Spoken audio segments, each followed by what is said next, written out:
तो आइए आज के क्लास में हम लोग स्टार्ट करते हैं। क्लास 12th का एक नया चैप्टर है, विषय है हिंदी, 100 मार्क्स, काव्यखंड। और काव्यखंड का ये चौथा चैप्टर है जिसका नाम है छप्पय। इसका ये पार्ट 1 है। कवि का नाम है नाभादास, जिन्होंने छप्पय को लिखा हुआ है। देखिए, छप्पय का अर्थ होता है 6 लाइन वाली कविता। 6 लाइन वाली कविता यानी कि जो आप कविता पढ़ने वाले हैं उसमें दोनों पद में आप देखिएगा तो दोनों 6-6 लाइन की कविता हो गई। ठीक है, तो चलिए इसको स्टार्ट करते हैं। जैसा कि आप लोग जानते हैं कि हर चैप्टर का जो मैं पहला वीडियो बनाता हूं यानी पार्ट 1, तो उसमें मैं कवि का परिचय और कविता का अर्थ पढ़ाता हूं, और उसके अगले पार्ट में इस चैप्टर से संबंधित जो भी आपके ऑब्जेक्टिव और सब्जेक्टिव क्वेश्चन होते हैं उसे मैं कंप्लीट कराता हूं। तो चलिए सबसे पहले हम कवि का परिचय पढ़ लेते हैं, और कवि का परिचय पढ़ने के बाद से कविता का अर्थ समझते हैं और उसे लिखते हैं। यहाँ पे आप जो चित्र देख रहे हैं यह हमारे गोस्वामी संत श्री नाभादास जी महाराज हैं, जो हमारे इस पाठ के कवि हैं।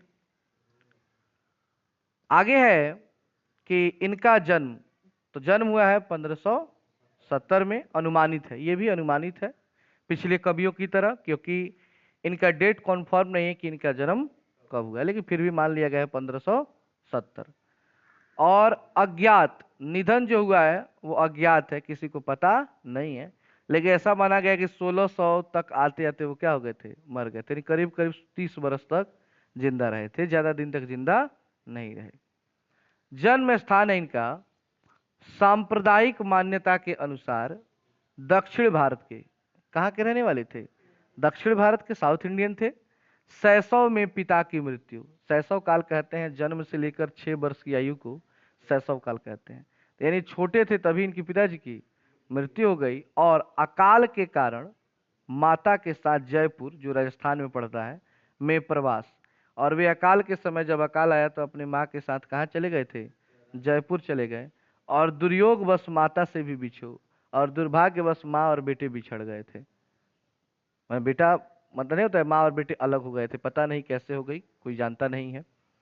शिक्षा इनको मिली है गुरु और प्रतिपालक की देखरेख में 100 अध्याय, यानी इन्होंने अपने गुरु और उन्होंने उनको पाला था, ठीक है ना, और उनके देखरेख में 100 अध्याय, 100 अध्याय मतलब होता है अपने आप से पढ़ना, सेल्फ स्टडी, सत्संग द्वारा ज्ञान अर्जन, और सत्संग के द्वारा ये ज्ञान को अर्जन किए थे घूम घूम कर। सोचिए कितना मेहनत इन लोगों को करना पड़ता होगा। अभिरुचि किसमें थी इनकी, रुचि किसमें थी, तो रुचि था इनका लोक भ्रमण, भागवत भक्ति, काव्य रचना, वैष्णव दर्शन, चिंतन में विशेष रुचि। मतलब कहने का अर्थ है कि भगवत गीता, कविताओं की रचना करने में, अब वैष्णव दर्शन, जैसे कि आप लोग जानते हैं कि हिंदू धर्म, ऐसे बहुत सारे धर्म बने हुए हैं, उसी तरह एक वैष्णव धर्म ही होता है जो विष्णु भगवान को मानते हैं। केवल किनको देवता मानते हैं, विष्णु भगवान को। दीक्षा गुरु मतलब इनका पालन पोषण, और कौन थे दीक्षा गुरु जिन्होंने पढ़ाया था, उनका नाम था स्वामी अग्रदास, और उनको अग्र अली भी कहा जाता है, जो स्वामी रामानंद के शिष्य परंपरा के प्रसिद्ध कवि थे। अस्थाई निवास है इनका वृंदावन, मतलब अस्थाई रूप से कहाँ रहे हुए हैं, वृंदावन में। आगे है इनकी कृतियां, मतलब क्या क्या लिखे हैं, तो इन्होंने सबसे पहले लिखा था भक्तमाल। क्या लिखा, वो रचना काल है 1585 से 1596 के बीच में लिखे हैं। अष्टयाम ब्रज भाषा गद्य में, अष्टयाम रामचरितमानस की दोहा चौपाई शैली में, रामचरित संबंधी प्रकीर्ण पदों का संग्रह, मतलब ये भी राम भक्त थे, तुलसीदास की तरह ये भी क्या थे, राम भक्त थे। कौन, नाभादास। आगे है विशेष, कवि नाभादास की पारिवारिक सामाजिक पृष्ठभूमि अधिकतर विद्वानों के मुताबिक दलित वर्ग के थी।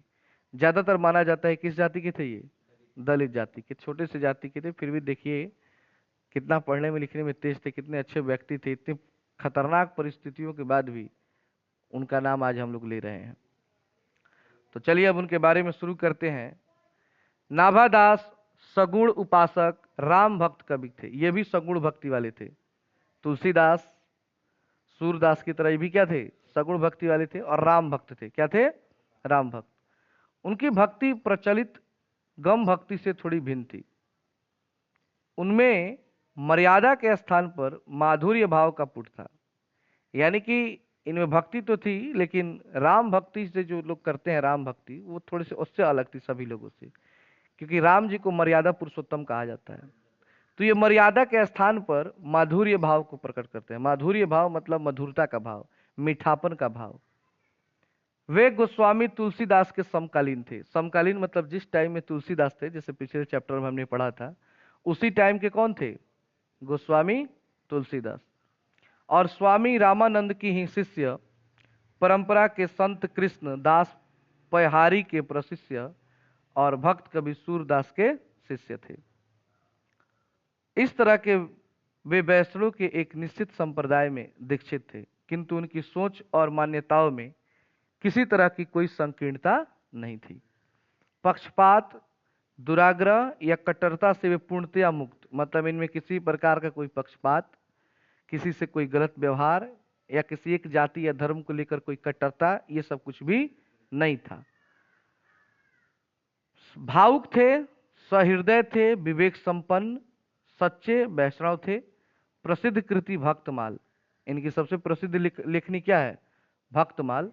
भक्त कवि नाभादास के शील, सोच और मानस का निर्बल दर्पण है। यानी इस किताब को जब आप पढ़ेंगे तो आपको पता चलेगा कि नाभादेश कितने शीलता व्यक्ति थे, कितने व्यवहारिक व्यक्ति थे, उनकी सोच कितनी अच्छी थी, उनका मन कैसा था। वो एक दर्पण है वो किताब। अगर उसको आप पढ़ लेंगे तो नाभादास के बारे में आप पूर्ण रूप से जान जाएंगे। आगे है अविचल भगवत भक्ति, भक्त चरित्र और भक्तों की स्मृतियां। नाभादास का अनुभव सर्वस्व यही है। गृहस्थ या सामाजिक सांसारिक जीवन, विस्तृत और जटिल मानव संबंध इत्यादि का उन्हें अनुभव नहीं था। वे एक विरक्त जीवन जीते आए संत थे। वो जीवन में अपने क्या थे जी? एक संत थे। स्पष्टतः उनके अनुभव के उस छोटे दायरे में ही उन्होंने अपनी अभिरुचि, ज्ञान, विवेक, भाव प्रसार आदि के द्वारा प्रतिभा का प्रकर्ष उपस्थित कर दिया है। भक्तमाल जिसकी आगे परंपरा चल पड़ी, यह प्रमाणित करता है। मतलब सबसे फेमस जो इनकी लेखनी है वह है भक्तमाल। क्या है जी? भक्तमाल है। किनकी लेखनी है ये? नाभादास की। भक्तमाल जैसा कि नाम से स्पष्ट है, भक्त चरित्रों की माला। भक्तमाल का अर्थ होता है, याद रखिएगा, भक्त चरित्रों की माला। उसमें नाभादास के पूर्ववर्ती और समवर्ती वैष्णव भक्तों के चरित्र वर्णित हैं। मतलब नाभादास से पहले जो वैष्णव धर्म के लोग भक्त थे, चाहे उनके टाइम में जो भक्त थे, उनका कैसा कैरेक्टर था, उन सारे चीजों के बारे में उन्होंने उस पाठ में, उस किताब में लिखा है। भक्तों के चयन में धर्म, संप्रदाय, जाति, लिंग और निर्गुण, सगुण आदि के विभेदकारी आग्रहों को महत्व न देते हुए केवल वैष्णव के ही ध्यान में रखा गया है। यह वैष्णव भक्ति के अनुरूप ही है, जिसमें जाति पाति पूछे नहीं कोई, हरि को जो भजे सो हरि के होई। यहाँ पे कहते हैं नाभादास जी कि जाति पाति पूछे न कोई। हमें जाति पाति किसी का नहीं पूछना चाहिए। चाहे कोई व्यक्ति है जो हरि का भजन करेगा, भगवान का भजन करेगा, वही हरि का हो जाएगा। भगवान को मतलब नहीं तुम किस जाति से हो, तुम कहां से हो, उससे मतलब नहीं है। उनको मतलब है कि तुम भगवान की भक्ति किस भावना से करते हो, कितने मन से करते हो।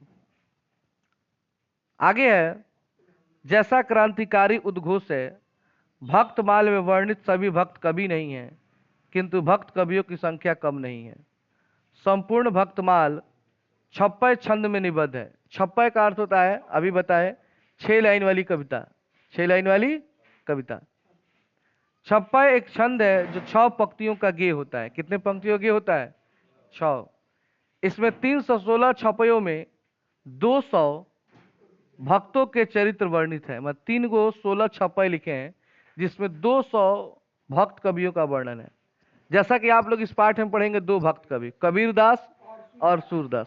इस तरह 200 आदमी का वर्णन उन्होंने किया है 316 को अपने छपय में। ठीक है। ये छपय नाभादास की तल स्पर्शनी अंतर्दृष्टि, मर्म ग्राहिणी प्रज्ञा, सारग्राही चिंतन और विदग्ध भाषा शैली के नमूने हैं। इनके पीछे कवि के विशाल अध्ययन, सूक्ष्म पर्यवेक्षण, प्रदीर्घ मनन और अंतरंग अनुशीलन छिपे हुए हैं। ये छप्पय नाभादास की सी हृदय आलोचनात्मक प्रतिभा के भी विशेष प्रमाण है। अनेक छपयों द्वारा मध्यकाल में ही आधुनिक अर्थों में हिंदी आलोचना का नाभादास ने न केवल बीजवपन किया था बल्कि सांकेतिक रूप में अग्रिम पथ निर्देश भी कर दिया था। रीति काल के तथा कथित शास्त्रीय काव्य चिंतन को देखते हुए नाभादास का क्रांतिकारी महत्व स्पष्ट हो जाता है। यहाँ कबीर और सूरदास पर, सूर मतलब सूरदास पर लिखे गए छप्पय भक्तमाल से संकलित है। यानी कि जो हम पाठ पढ़ने वाले हैं वो कहाँ से लिया गया है? भक्तमाल से लिया गया है। वैष्णव भक्ति की नितांत भिन्न दो शाखाओं के इन महान भक्त कवियों पर लिखे गए ये छंद ऊपर कही गई बातों के सटीक प्रमाण है। इन कवियों से संबंधित अब तक के संपूर्ण अध्ययन विवेचन के सार सूत्र इन छंदों में कैसे पूर्व कथित हैं, यह देखना विस्मयकारी और प्रीतिकर है। ऐसा प्रतीत होता है कि गोया आगे की शक्तियों में इन कवियों के अध्ययन विवेचन की रूपरेखा जैसे तय कर दी गई हो। मतलब इनकी लेखनी को पढ़ने के बाद आपको लगेगा कि इनको कैसे पता था उसी समय कि आने वाला समय ऐसा होगा। यहाँ पे दो व्यक्ति हैं, विजेंद्र स्नातक और माता प्रसाद गुप्त, दोनों इनके बारे में कुछ लाइन लिखे हैं। विजेंद्र जी लिखते हैं, नाभादास ने भक्तों के परिचय में जिस समाज शैली का परिचय दिया है वह उनके गंभीर चिंतन मनन का परिणाम है। जिन भक्तों का परिचय उन्होंने लिखा है उनकी रचना शैली, काव्य कला, भक्ति पद्धति एवं अन्य विशिष्टताओं आदि को प्रायः एक ही छप्पय में कूट कूट कर समाविष्ट कर दिया है। यानी लिखते हैं कि किसी भी भक्त के बारे में लिखते हैं तो अपने एक ही छप्पय में इतना ना शानदार वर्णन उस कवि का, लेखक का करते हैं कि पढ़ने के बाद मन ललायित हो जाता है। और माता प्रसाद गुप्त जी कहते हैं कि भक्तमाल मध्य युग के वैष्णव आंदोलन की रूपरेखा समझने के लिए सबसे अधिक प्रामाणिक और महत्वपूर्ण सामग्री प्रस्तुत करता है। तो ये था कवि का परिचय। चलिए हम कविता को शुरू करते हैं, उसके अर्थ को समझते हैं। ये 6 लाइन का जो छप्पय है इसमें सबसे पहले कवि ने कबीरदास के बारे में लिखा है और उनकी 2 पंक्तियां हैं, भगति विमुख जे धर्म सो सब अधर्म करी गाय। कहने का अर्थ है कि जो व्यक्ति भक्ति से विमुख हो जाए, भगवान की भक्ति करना छोड़ दे, जे धर्म सो सब अधर्म करी गाय, तो वो व्यक्ति धर्म के मार्ग को छोड़कर अधर्म के मार्ग पर चलने लगता है। किस प्रकार का व्यक्ति? जो भक्ति से विमुख हो जाए, भगवान राम का नाम न ले, योग यज्ञ व्रत दान भजन बिना तुच्छ दिखाए। और जिस व्यक्ति के पास ना तो योग है, ना यज्ञ है, ना व्रत है, ना दान है, ना भजन है, अगर ये कुछ भी नहीं है तो उस व्यक्ति को कवि ने तुच्छ कहा है। कबीरदास ने उस व्यक्ति को नीच कहा है। तुच्छ मतलब होता है नीच। क्या होता है? नीच व्यक्ति का, कि आप नीच व्यक्ति हैं। दूसरे दोहे में पंक्ति में कहते हैं कबीरदास जी, मतलब नाभादास जी कहते हैं कबीरदास जी के बारे में, हिंदू तुरक, तुरक मतलब होता है मुसलमान, हिंदू और मुसलमान प्रमाण रमैनी सबदी साखी। यानी कि कबीरदास जी कहते हैं कि हिंदू और मुसलमान को प्रमाण और सिद्धांत की बातें सिखाते हैं कि हमें मिलकर हमेशा काम करना चाहिए। अगर हम हिंदू और मुसलमान को सोचकर काम करेंगे तो कभी भी हम अपने आप में डेवलप नहीं कर सकते हैं, कभी हम शांति को स्थापित नहीं कर सकते हैं। पक्षपात नहीं वचन। और नाभादास जी कहते हैं कि कभी भी कबीरदास किसी भी जाति और धर्म के साथ कभी पक्षपात नहीं किए थे। पक्षपात नहीं वचन, सबही के हित की भाषी। और उन्होंने जो भी बात किया है सबके हित के लिए किया है, सबके फायदे के लिए है। ऐसा नहीं है कि वो किसी के साथ पक्षपात करते हैं, चाहे कोई हिंदू हो चाहे कोई मुसलमान हो। अगर वो शिकायत करते हैं तो दोनों का करते हैं, यानी कमियां दिखाते हैं तो दोनों का, और खूबियां भी बताते हैं तो दोनों का। और इनका ये लास्ट है तीसरा, नाभादास जी कहते हैं, आरूढ़ दशा हवै जगत पे मुख देखी नाही भनी। यानी नाभादास जी का कहना है कि कबीर ने कभी भी मुंह देखकर कोई काम नहीं किया है, पक्षपात पूर्ण कोई काम नहीं किया है। जैसे कि आप लोग अक्सर सुनते होंगे कि लोग कहते हैं कि मुंह देखावल काम होता है, कहीं में जब पक्षपात हो तो लोग क्या कहला है, मुंह देखा काम होता है, हमरा के नहीं दे। तो इन्होंने कभी भी मुंह देखी काम नहीं किया है। कबीर कानी राखी नहीं, और कबीर ने कभी भी किसी की बातों को या किसी के भी प्रति कोई कमी नहीं रखी है, चाहे वर्ण हो, चाहे वो रंग हो, जाति हो, आश्रम हो या छह दर्शन की बात की गई हो।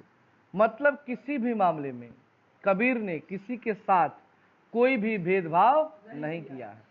यही बात नाभादास कहना चाहते हैं कबीरदास के बारे में कि कबीरदास एक महान व्यक्ति थे जिन्होंने कभी भी किसी धर्म जाति के लिए भेदभाव नहीं किया था।